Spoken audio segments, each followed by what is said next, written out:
You wanted the best. You've got the best podcast. The hottest podcast in the world. The Chris Voss Show, the preeminent podcast with guests so smart you may experience serious brain bleed. The CEOs, authors, thought leaders, visionaries, and motivators. Get ready. Strap yourself in. Keep your hands, arms, and legs inside the vehicle at all times, because you're about to go on a monster education roller coaster with your brain. Now, here's your host, Chris Voss. Hello, this is Voss here from the ChrisVossShow.com. Now, there you go, ladies and gentlemen. The Iron Lady sings that makes it official. Welcome to the big show. As always, for 16 years and 24 episodes, we bring the Chris Voss Show because, we love you.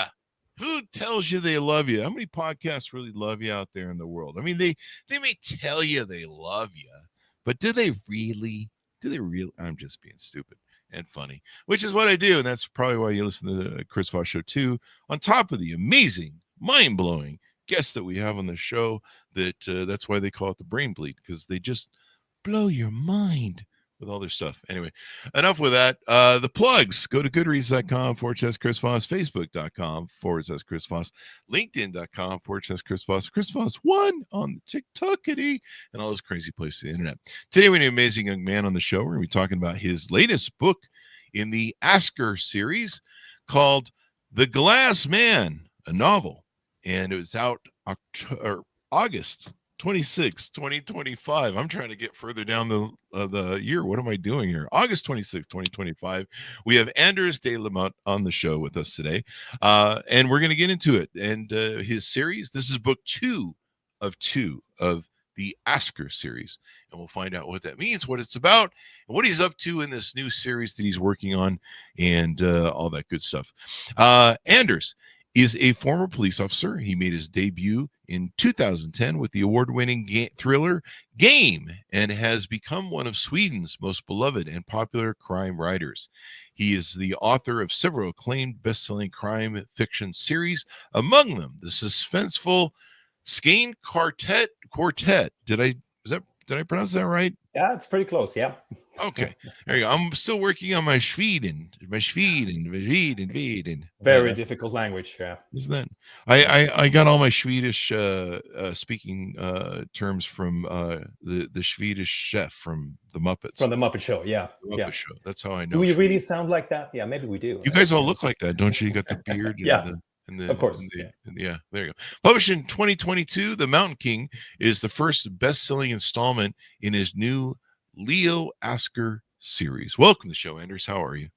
Thank you so much. I'm good, thank you. How are you? I'm doing well. I got you on the show, and we're going to be talking about your exciting book. Give us your .coms. Where can we find people that can hunt you down and stalk you on the internet and buy your book up? Which .coms? Any websites you want them to check in on?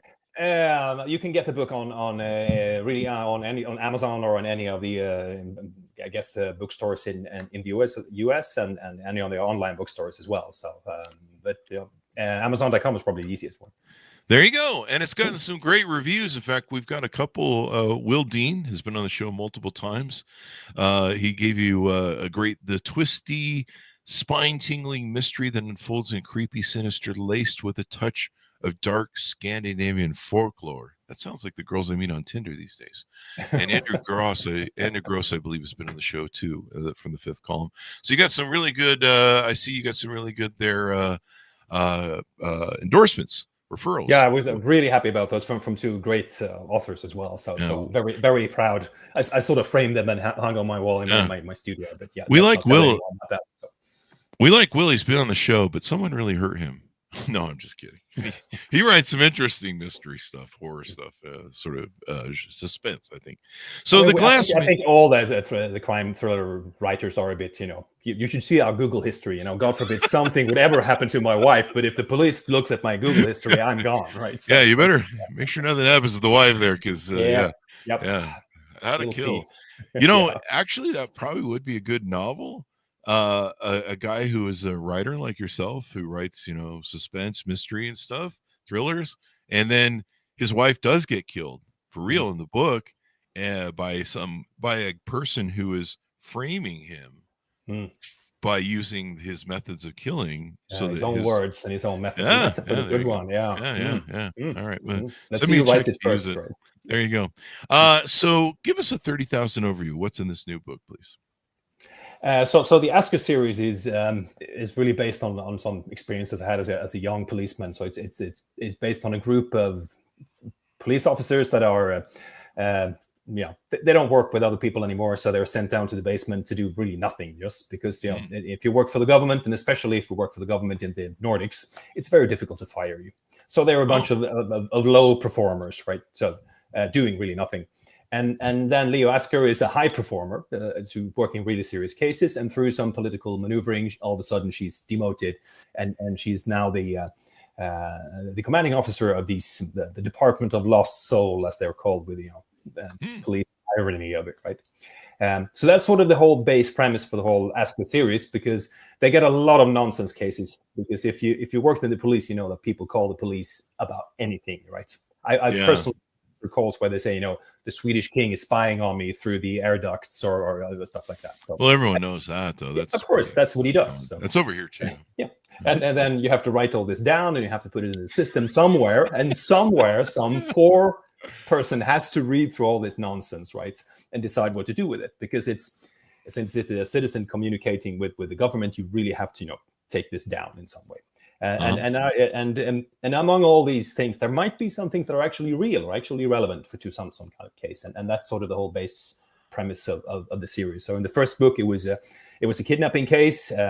Where they got some the kidnapper actually he worked he went to a big train model, and he put his own little figurines in the train model, which is a very strange thing to do. And the people who ran the train model, they called the police and said, "There's someone meddling with our train model," which sounds like not very police case, right? But it turned out to be connected.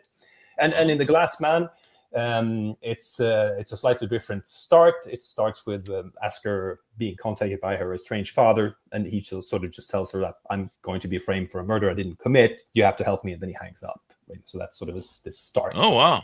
Yeah, that happens to me like on Fridays. Right? Actually, no, we get a lot of scam calls here on the show too. We get those people, and we get the text too. They're like, "Hey, do I know you anymore?" or something, weird stuff. It's all spam bait or scam bait. So now this is part 2 of 2 in your Asker series. What was the original first book called? The first book is called The Mountain King. So there's a little bit of flirt with the Nordic folklore, about the Mountain King, who's the head of the trolls inside the mountain, and with the Mountain Kings also comes the concept of it's called changelings, I think, in English, where the trolls, they kidnap a human baby and they replace it with a troll, right? And the kidnapper in the Mountain King, he sort of sees himself as that. He sees himself as a changeling. He's not really human, right? So I had a chance to do a little bit of flirting with Nordic mythology with it, which I like. And in the Glass Man, there's a little bit of Frankenstein in there, I think. There's the estate, the creepy estate far out in the countryside where no one can hear you. No one can hear you scream. No one can hear you scream. So, and that's what I'm trying to do with the Asker series, because since the framework is so loosely based, you can have really any case. You don't have to have like a typical police thriller. It starts with a dead body, right? Chapter 1, dead body found in the lake by a dog. Yeah, I know. Yeah. Surprising, right? Surprising. And you have to follow that pattern, which a lot of people like. But with the Asker series, since it's not real cases, or it might be real cases, I can start a little bit whatever I like, and I can twist them a little bit, and I can do this little interesting first for the Glass Man. It's a little bit of horror, and the first one it's more of this little nod to Silence of the Lambs. So it's all these. I love the X-Files. Who doesn't love the X-Files? So there's a little. There's no supernatural things in it, but there's a little twist to the X-Files as well. So it makes it a lot of fun to write. There you go. Tell us about your protagonist in the book. Who's this gentleman who's I guess going through the series? It's going to be Leonore Asker. So she's a female detective. She's very ambitious, and she's really good at her job, but not all that great with people, right? So she actually rubs a couple of people the wrong way, and she ends up rather than running the best, most effective department, she's now managing the worst department. Really, their actual name is the resource department, which is it's just a joke because there are no resources whatsoever, and they're based on level -1 in the police, in the whole building. So if you press the elevator is really going to ask you like -1. Are you really sure you want to go to -1? That kind of yeah. And I found that interesting because when you're writing, you want to work with dynamics, right? So here I have a high performer and I have a bunch of low performers, and the whole friction between these two is a great way of driving the story. It's a great engine. And then I try to balance it out with a second main protagonist, who's Martin Hill, who's he's an architect. And he loves urban exploration. So he's really into urbex, visiting, abandoned buildings, factories, castles, mines, what have you, right? Which is also a great backdrop for any kind of thriller you want to set up. And Sweden is, half of Sweden is full of all these tunnels and bunkers and stuff from the Cold War, because they would build a lot of that.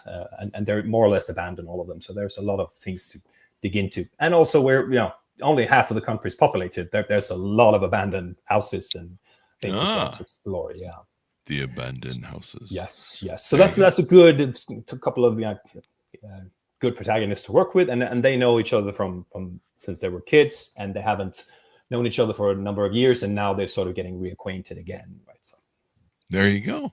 Yeah. So interesting stuff going on, and all that. How many books have you written total? Let's see. I'm actually working on I have to count. I'm working on my 17th. So I have a couple of different series. And for the Asker series, the third book was published here in Sweden last year. And just before coming on, I'm sort of writing the ending of the fourth Asker book right now. It was supposed to be done last week, but I'm writing it now. So 17 in total. And I also write, apart from writing these Asker series as a thriller, I also write a murder mystery series with together with my wife as well, so which is more or less the opposite of a thriller, right? You guys, you do a murder mystery series with your wife, co-writing it? Yeah. Wow, there you go. Do you guys get to take out other fantasies you have of strangling each other sometimes over when you have a bad fight or something? I think the first question we get wherever we go to present the books, I think the first question is, how much do you argue? How much you fight? Do they really ask that? Wow. Yeah. That's the hilarious. First, whatever comes. Sometimes it's more like a little bit convoluted, and they try different words, but that's what they want to know, right? The audience wants to know, how much do you fight over this book, right? And the boring answer is we don't fight. So it's like, that's no fun. Yeah. That's no fun. We have to invent a fight just to keep it. I can just see a thing where, what was that one thing with Brad Pitt? And he eventually became his wife. I think he was between wives or something. Or maybe he was with the one gal from Friends, and then the Smiths, and they get married, and they're both assassins, and then they get in a big fight, and they try to kill each other because that's love, and explains my first 9 marriages, and or divorces. I can't remember which. And and so basically you could come up with ways to kill each other, and you're just like, do you really want to do that to me? Anyway, it'd be funny. I don't know. I'm just trying to do goof. So tell us about yourself. When did you start writing? What were some of your influences growing up? What got you interested in books? And kind of when did you start noticing that you kind of had a knack for it? And when did you hit success? Right. Well, as most writers, I'm first and foremost, I'm a reader. So, and I started reading really early because my mother is a librarian.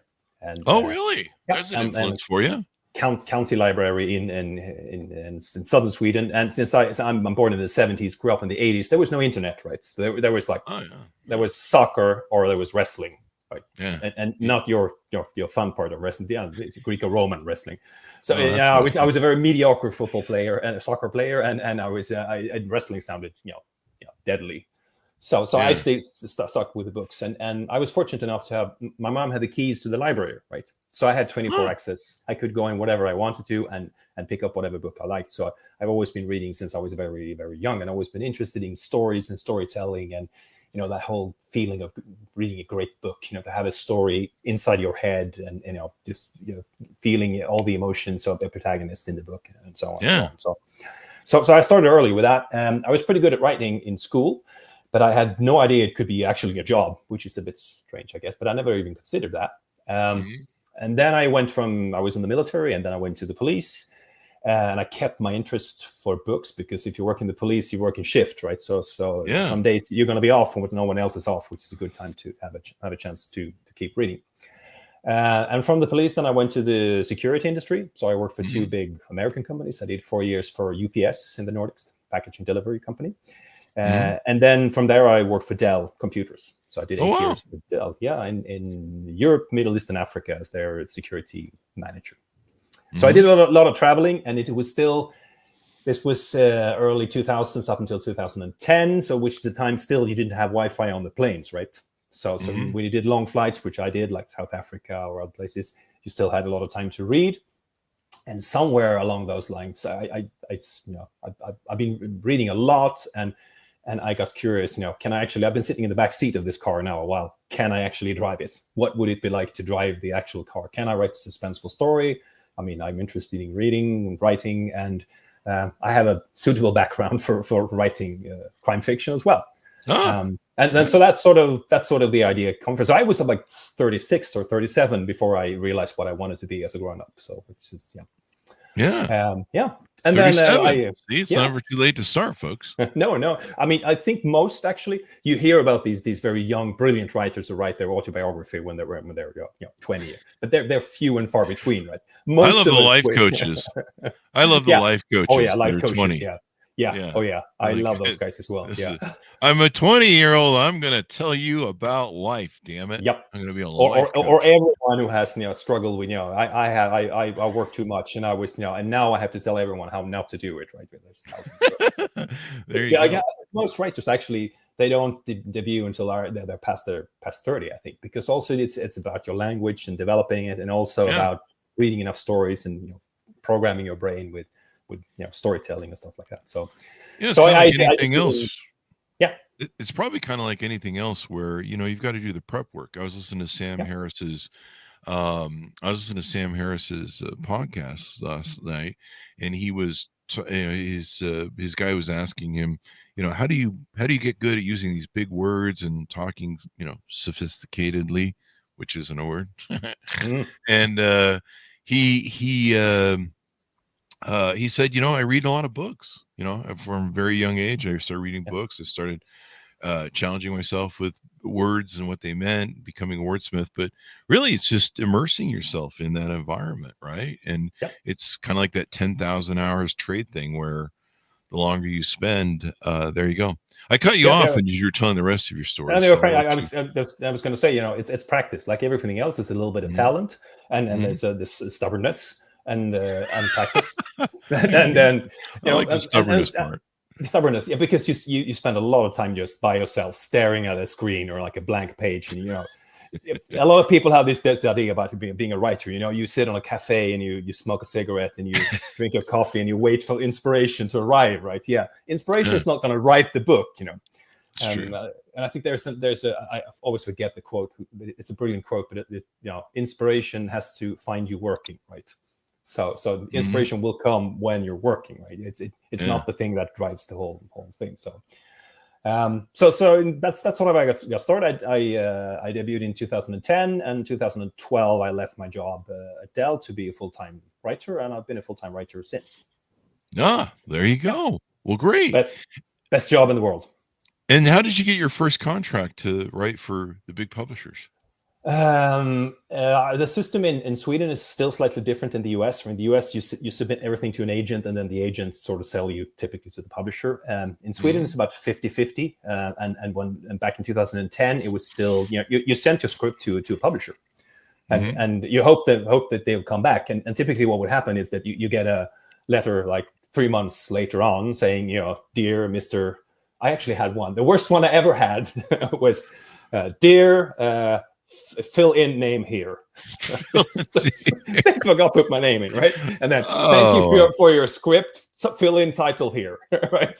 Yeah. Unfortunately, it's not suitable for publication. So they couldn't just say no, thank you, and no, thank you. They have to tell me it was unsuitable to be published, right? They had to shove the shiv right in there. And and turn the knife a little. Oh yeah, and I've reminded them of that later on when I became very successful. Of course, it was my turn to twist the knife. Those are the best. Those are the best revenges right there. I think that's funny. You took remember this? Right. Yeah, I still have my rejection notes for my book and stuff that I kept. Now I get to have a laugh. But most writers get them, right. It could be the fact that it's actually not very good, but it could also be an idea that the publisher you don't fit their list. They already have something similar. They don't believe in that type of book at the time. The wrong person gets to read it. There's so many factors involved in the whole process that if you knew it beforehand, you probably wouldn't even submit your script, right? So. Mine was a business book, and I submitted it to Wiley because they're still big into business books, but they're into business books there, and it was just at the advent of the launch. It actually had been around for 6 months. The iPad, and it was doing so much destruction and change to the publishing business, and I think Amazon was starting to rise at that point where you could self-publish, and it looked like maybe the book publishing business was going to go dead, the physical one, because it looked like the iPad was going to become the new way people read stuff. And so I think my first rejection was from Wiley, and it was like, in the current environment, we're not taking new authors, we're only doing established ones because we don't really understand what's going on. The Steve Jobs guy, something to that effect. So now you're writing. They knew your name, and they actually knew the name of the script. So that's still a step up from my worst one, right? I think, I do think the fill in the blank thing is pretty funny. That's classic to have, right? It's just could it be any more generic than this, right? Yeah, I think there's some famous songwriters, musicians that have rejection letters like that. Maybe Elvis Presley and some other people where they're like, sorry, sir, it's not really, you're not really going to go anywhere with this music. And they went somewhere. So I think Stephen King may have some rejection letters like that, maybe from his early days. Did anyone ever reject? I wonder if anyone ever rejected him. I'm not sure. Most writers have been rejected. Even some that say that they haven't, they probably have, right? But there's a few that were published straight away as well. But sometimes they don't write you back. They just ignore you and politely ignore you. And thanks for that. We put in the shredder. We needed some paper to put in the shipping boxes to pad the box. So there you go. Now, you've written 17 books, I think it was. How often do you publish? Some of the novels we have on the show, they're about every 3 to 4 months. They're pumping out a book. It's crazy. I've been publishing one book a year for most of the years, and now. The past years, I've 2 a year since I co-write one with my wife. We have one in the spring here in Sweden, and I have one by myself in fall. So that's more or less how it works right now. So, and I think that's more or less what you can, that's what I can perform right now under the right circumstances, and it's still rather tight. And then, do you have other series that you have with characters moving through those series, or is this the only one? No, I have these two very different ones. Ask a series, which is like a thriller, suspense, driven by the tempo, the speed of the story is one of the engines. You could do, and as in the end thriller, the main question is really, will the main protagonists manage this challenge they're put in front of, right? Will they survive? Which is like the most common challenge in any thriller, right?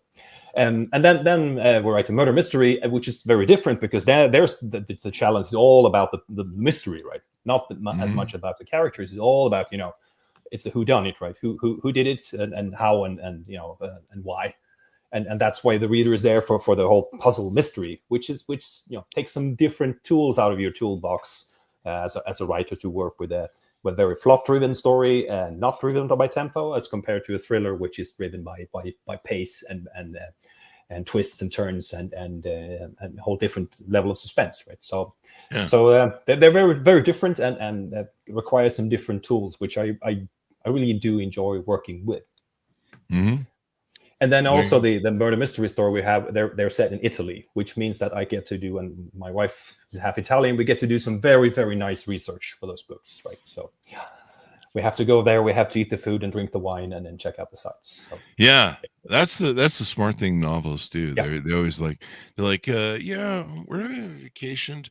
Oh, Paris. Okay, so well, I need to go there and have it paid for so that I can do the research. Of course. Perfect. I'm in the wrong. Right? I'm in the wrong business. I need to research this. I need to talk to my boss. Say, hey, I'm having this author on the show from Sweden, and I need to go see how. Here, right? I need to go see the local Swedish, sites, so that I can, the beautiful vistas and views of mountains and stuff. And also, you need to find out if we all actually talk like the Swedish chef. Yeah. Plus, I need to check on my money and my numbered account. That's not really a thing anymore, is it? Switzerland. So it's not Sweden. So, but it's Switzerland are money, cuckoo clocks, and that's right. Yeah. And we're the polar bears and IKEA and ABBA. ABBA. That's us. Yeah. ABBA. Okay, there you go. ABBA, now I know where you're at on the map. And IKEA. IKEA, of course. I grew up. I was born in '68, so I know my ABBA. Remember when they used to rule the radio, man? They just like them and Steely Dan. They still do. You still hear ABBA songs I everywhere. think so. Yeah. Same with Steely Dan. I mean, it's just timeless music. So the disco era. But thanks for correcting me. I evidently need more coffee this morning. I'm kidding my SWs. We live in America, and nothing outside America matters pretty much. So even now, worse than 2025, I guess. It's kind of weird. But you guys, you're a big country. I mean, you're 350 million roughly, right? We're 10. We're 10 but George Carlin said it well. I think how dumb the average person is in America, and realize 50% of them are dumber than that. So that probably explains 2025 right now to those of you looking outward in. Anyway, we won't get into that. But it's a fun world to live in. But one of the other things I was going to say to you, we've had a lot of novelists on the show, and some of them come from military backgrounds. Some of them come from police detective backgrounds, like you did. And boy, those sort of areas, that if you're an aspiring novelist, man, that's what you want to do is go, work as a detective for a while or do military stuff, because they seem to, they have so many components they can draw from those experiences, not only stories, but just how police work happens, gunplay, things of that nature. I don't know if you want to expand on that a little bit. Yeah, I mean, it certainly helps, especially if you're writing about police officers or investigations or whatever. It helps to knowing how the whole process works, and I guess it's more or less similar internationally as well. This is how you investigate a crime, and writing about it has some challenges, especially when you know the details, because not all the details are interesting. Actually, 85% of the details are very uninteresting for any reader, right? Mm-hmm. So the challenge then becomes, how can I, with my background, still write the story that everyone now expects is very realistic? How could I do that, skipping the parts that are realistic but boring, keeping the interesting stuff, and not having my friends mock me saying you don't know how things work, right? So it becomes sort of like an interesting little equation there to work out. Because I'll give you an example. Like if you have one of these murders where there's no connection between the victim, no known connection between the victim and the perpetrator, typically you have like 50 police officers involved in that kind of investigation, and really? you can't write a book with 50 different police officers in it. It's going to be different people doing the crime scene investigation. They're going to be someone doing the interviews. There's going to be a lot of interviews. There might be like 100 interviews, or if 95 of those interviews is going to say, I didn't see anything, didn't hear anything either. But you still have to do them. But I can't write 95 interviews and present them to the reader and say, here's another interview that's, didn't see anything either. Let's move on. Right? So there's a lot of that. Whenever you see here are the files, it's going to be like these big boxes with files. A lot of that's going to be just, marking the boxes, ticking the boxes and saying, we've done this, we checked that, wasn't there. That's not where we're looking, right? And I have to find a way to get around that, not having to describe that to the reader, because it's very uninteresting. And that's one of the reasons why I created the Department of Lost Souls, because they don't really do any police investigations, or if they do, they don't have to follow the normal rules either. So that's my way of cheating the whole being a crime writer with a police background kind of challenge. There you go. Department of Lost Souls. Did I get that right? And it's really funny because I've traveled around a lot in Europe and some other countries as well, talking about the books. And a lot of time I meet other police officers. We sort of recognize each other. It's something strange with you. I don't know. Police officer sort of keeps your eye contact 2 seconds too long or something like that. But and whenever I talk about Department of Lost Souls, or everyone goes, they nod. So do you have them too? Yeah. I like the name. It's pretty catchy. Yeah. I think I might put that on my. I think I might put that as my profile Tinder title. Yeah, Department of Lost Souls. That might be. And I was in Spain, and I talked to a police commander there, and he said, in Spain we call it Siberia. He said, we send them to Siberia. That was Department of Lost Souls. They called it Siberia. If you're sent to Siberia, you're not doing any police work anymore. You're just waiting to get retirement, and that's it. So there you go. And I think it's also applicable like in any big government organization. When it becomes too big, there's going to be people there that are just doing the internal stuff, right? So and that has nothing to do with like the core experience. They're going to be doing some stuff that no one even knows about, and especially in the government, because it's so big and it's difficult to lose your job if you're working for the government, right? What's the future coming up that you can tell us about? I mean, some of these things you keep secret, but what's any future books on the slate to be released anytime soon on either? We just in May we just released the second murder mystery series. They're actually called Murder Under the Sun, which is in Italy, and I'm currently finishing off the fourth Asker series. It's going to be the English name's going to be The Night Hunter, which I think is a quite good title. So I'm sorry, I'm writing the last chapters now. They should have been done last week, but I'm writing them now. So if I look slightly tired, it's because I'm down to 4 hours sleep right now. So, doing the cram. After 17 books, you would thought, I've managed to master that process. I'm not ending up in this situation, but no. I still end up working nights towards the deadline. So I guess it's a part of the process. So that's going to be released here in November. The Glass Man is just out in the US, which is the second book. I like the jacket, right? Isn't it nice? Mm-hmm. Yeah. There you go. So and the reason that the title, The Glass Man, has to do a little bit with the cryogenics, because if you cryogenically preserve a human body, freeze it to 300 something Fahrenheit, it actually you start a process called vitrification, which means that the body turns into glass. So that's the end of the title. Yeah. There you go. Anyway, so give people final pitch out to pickyourbook.com's where you want people to find you on the internet and all that stuff. Yeah, if you're looking for a very suspenseful thriller, I suggest you start with The Mountain King, or you can just go straight into The Glass Man. You can find it at, I'm hoping, every local bookstore, but definitely on the internet bookstores like Amazon.com. Just look for The Glass Man, or my very interesting name, Anders Delamotte, Nordic plus French. There you go. Well, thank you very much for coming on. Please come back for your future books. We have a ton of novelists that they keep coming on sometimes every few months, and they're pretty prolific. I think we have Jay Jantz who's on the show, and she might be close to 100 books at this pace. Wow. She's been on the show about 10 times. So we love having you on. Will Dean's been on. I think he comes on for every book. Man, he writes some stuff that you just read the plot and my hair stands on end. It's like, it's like wild. So I'll have to get into your books and check them out as well. So thank you very much for coming on the show. Thank you for having me. Thank you. And thanks, Jonas, for tuning in. Order up The Glass Man, a novel, part of the Asker series, book 2 of 2. It's out August 26, 2025. I think that's tomorrow. So you can buy it right off it's today, or it was yesterday.